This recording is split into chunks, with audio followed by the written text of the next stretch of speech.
Well, hello. Thank you so much for sitting down with us. You are an investigative New York Times reporter who's worked on huge investigative pieces from Harvey Weinstein to now the Supreme Court shadow docket. But what got you into journalism in the first place? Well, first of all, thank you so much for having me to Elon and on your show. Since this is a university community, I just want to be honest and say that I started in journalism by being fired from my college paper. And I'm telling that story a lot lately because this is a very hard time to get started in the workplace. And I want to convey that even those of us who have been lucky to have some success and have some impact often had starts that were real belly flops, and that did not conform to this idea that you need to have a perfect entry into the working world to succeed. Wow, that's really interesting. Where did you go to college? I went to Columbia undergrad, and so I tell the story, humiliating as it is, in my new book, How to Start, because I know that I get invited to places like this because of my resume, but I want people to look beyond it and to realize that the reason why my investigations have had impact is because I'm really following the rules and the tools of journalism, and it's taken me a lifetime of building up my craft to be able to do work like this.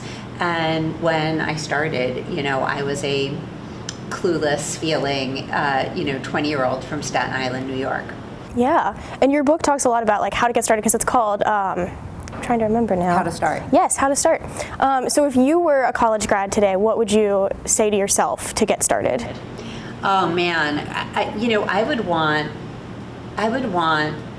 my younger self to do a better job at noticing herself and taking herself seriously than I did. I thought becoming a journalist, there's a lot of bad news about going into journalism. It gets a bad rap. Your relatives tell you not to do it.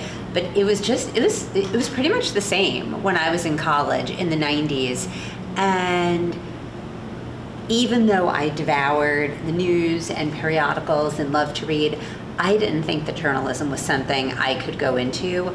I thought trying to become a journalist was like trying to become an actor.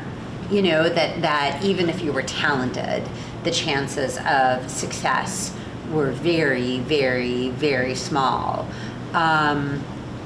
So I would tell my younger self to take myself more seriously. But I also think, honestly, people like me need to make a distinction when we're talking to people your age, because getting started has gotten harder.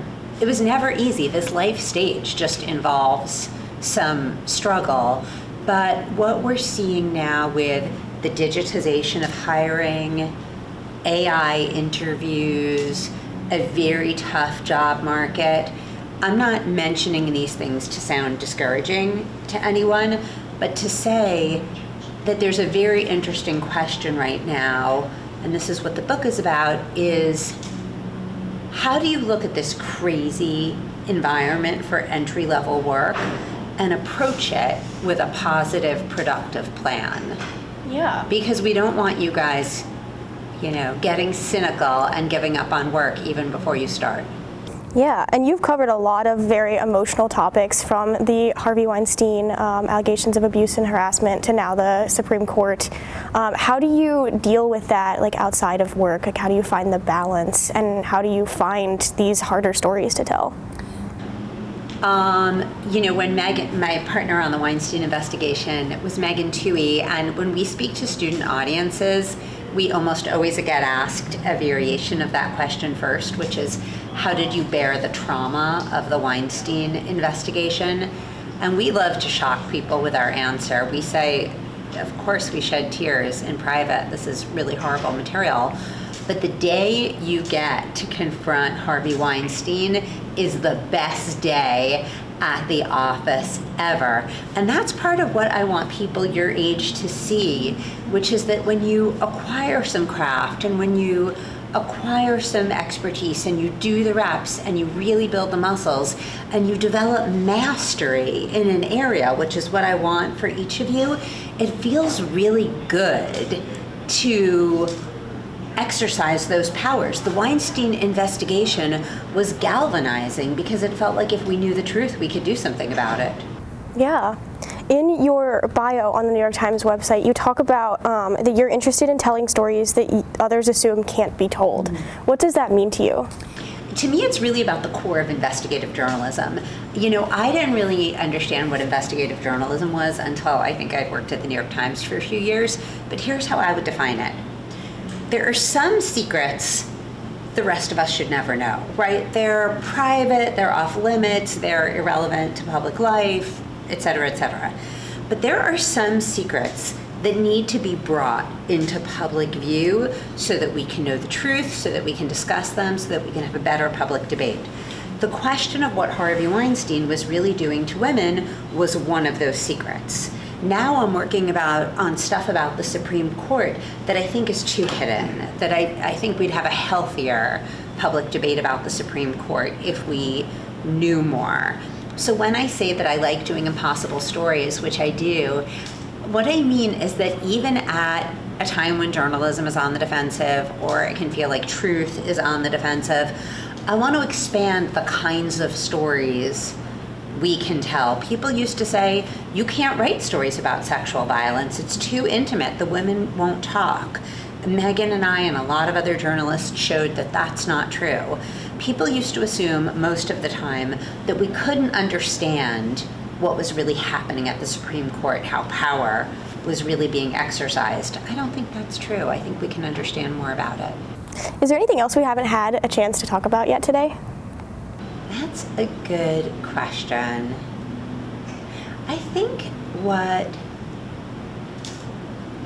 I would use this moment to say is that for anyone graduating, for anyone who has the working world on your mind, I know people are feeling a lot of stress and even some dread about working life. And what I would say is don't give up before you start. Work is our engine of progress. It's how we get things done in society. We can't afford to give up on it. Work also determines a fair amount of our personal happiness. You know, maybe you've met somebody sometime in your life who is miserable at work, but an otherwise happy person. I've never met anybody like that.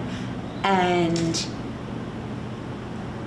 even though things are not easy right now, you're not a statistic, you're a human being, you have agency, you're not condemned to a certain fate. And if you have to struggle, because this is often a time of struggle in life, I think it's possible to struggle well in a way that will yield dividends for the future.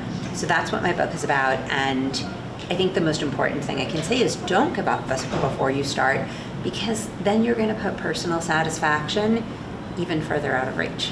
I love that. Yeah, and I assume you're going to cover all of this tonight in your speech. If you were to sum up your speech that you have planned for tonight in a few words, what do you think you would say? Well, it's going to be about a bunch of different topics, so I don't know if I can come up with one coherent sentence, but I will say, I'll give you a couple of phrases. The power of journalism, the power of truth, seeking work of meaning,